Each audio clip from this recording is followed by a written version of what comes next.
আমি মোহাম্মদ শামীম রাজা, আমি আপনাদের ইমাম হইতে পারি। আমার জীবনে লক্ষ লক্ষ কোটি কোটি গুনাহ থাকবে। ওই সময় আমার হাতের মধ্যে ওই কিতাবটা ধরাইয়া দিবে। আমি হাসরের ময়দানে দাঁড়াইয়া ওই কিতাবটার মধ্যে দইকা দইকা বলবো, শামীম রাজা এমক ব্যক্তি, আমি শামীম রাজা আমি মিথ্যাবাদী, আমি শামীম রাজা আমি গুনাহগার, আমি শামীম রাজা আমি সিয়াকার, আমি শামীম রাজা আমি গুনাহগার, আমি বদকার। আমার গুনার খবর আপনাদের কাছে বলবো। আপনারা হাসরের ময়দানে দাঁড়াইয়া দাঁড়াইয়া আমার দিকে থুতু নিক্ষেপ করবেন, আমার দিকে ঘৃণার নজরে তাকাইবেন। আল্লাহর কসম, আমার যেমন অবস্থা হবে আপনার তেমন অবস্থা হবে। আপনি এলাকার কোটিপতি হন না কেন, লক্ষ টাকার মালিক হন না কেন, হাজার টাকার মালিক হন না কেন, দামি বিল্ডিং এ থাকেন না কেন, কোটি টাকার গাড়ি চড়েন না কেন, হাসরের ময়দানে আপনার হাতের মধ্যে যখন কিতাবটা ধরাইয়া দিবে, আপনি আপনার গুনার কথা হাসরবাসীর সামনে বলতে থাকবেন, ইয়া রাসূলুল্লাহ, ইয়া হাবিবাল্লাহ। সেখানে আমার সন্তান থাকবে, যেই সন্তানের সামনে কোনোদিন আমার গায়ের কাপড় সরে নাই, ওই জায়গায় আমার গুনার কথা আমার সন্তান শুনবে, ইয়া রাসূলুল্লাহ। সেই জায়গার মধ্যে আমার এলাকার আত্মীয় স্বজন থাকবে, যেই মানুষ আমাকে বড় ভালো জানতো, আমি লুকে লুকে গুনাহ করতাম, ইয়া রাসূলুল্লাহ। ওই জায়গার মধ্যে আমি কি আমার গুনার কথা বলবো? আল্লাহর হাবিব কয়, হ্যাঁ আয়েশা শোনো শোনো শোনো, দুনিয়ার মানুষগুলা তখন তাদের গুনার কথা হাসরের ময়দানের মধ্যে বলতে থাকবে, ইয়া রাসূলুল্লাহ, ইয়া হাবিবাল্লাহ। যেই ব্যক্তি আমলওয়ালা, ওই ব্যক্তির অবস্থা কেমন হবে? নবী আমার বলে, গুনাহগার গুলা গুনার কথা বলার পরে মানুষ তাদেরকে ধিক্কার জানাবে। আহা, তার কত ভালো জানতাম, তাকে কত মোহাব্বত করতাম, কিন্তু তার গুনার কারণে এখন আমরা তার মুখ উন্মোচন পাইলাম, তার পরিপূর্ণ চরিত্র জানতে পারলাম। নবী গো, নেক আমলওয়ালা ব্যক্তির অবস্থা কেমন হবে?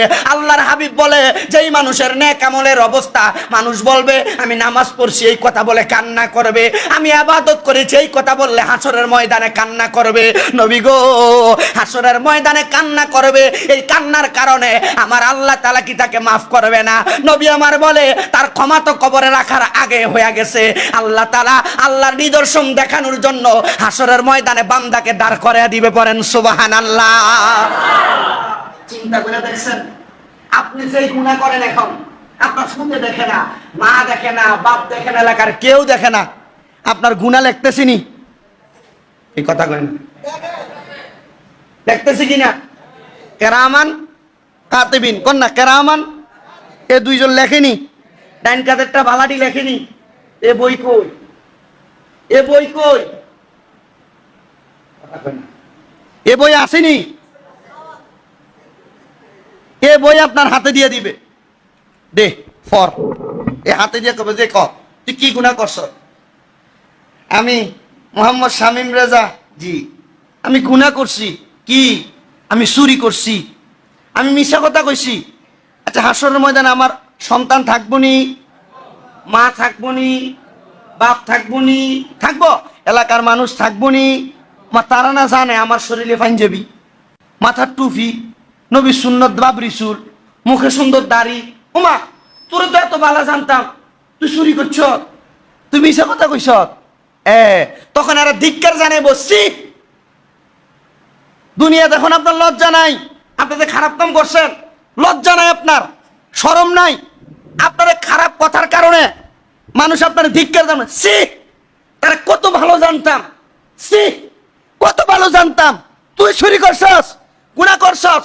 বান্দা সেখান থেকে পায়ে বেরি লাগাইবো, বেরি সেখান থেকে পায়ে শিকল লাগাইবো। আম্মা জান আয়েশা কই, ইয়া রাসূলুল্লাহ, দুইটা জায়গার নাম জানলাম। আপনি কইছেন তিন জায়গায়, কেউ কেউ রে চিনত না। নবীজি, ওই জায়গাগুলা কি? নবী আমার বলতেছে, 3 নাম্বার যে জায়গা, ওই জায়গাটা আল্লাহ পাক রাব্বুল আলামিনের যে বান্দা আছে, এই বান্দাগুলা সবচাইতে কঠিন পরিস্থিতিতে পড়বে। এই জায়গার নাম হইল ফুলসেরাতের ফার। কোন? কিসের ফার? জোরে কোন? কিসের ফার?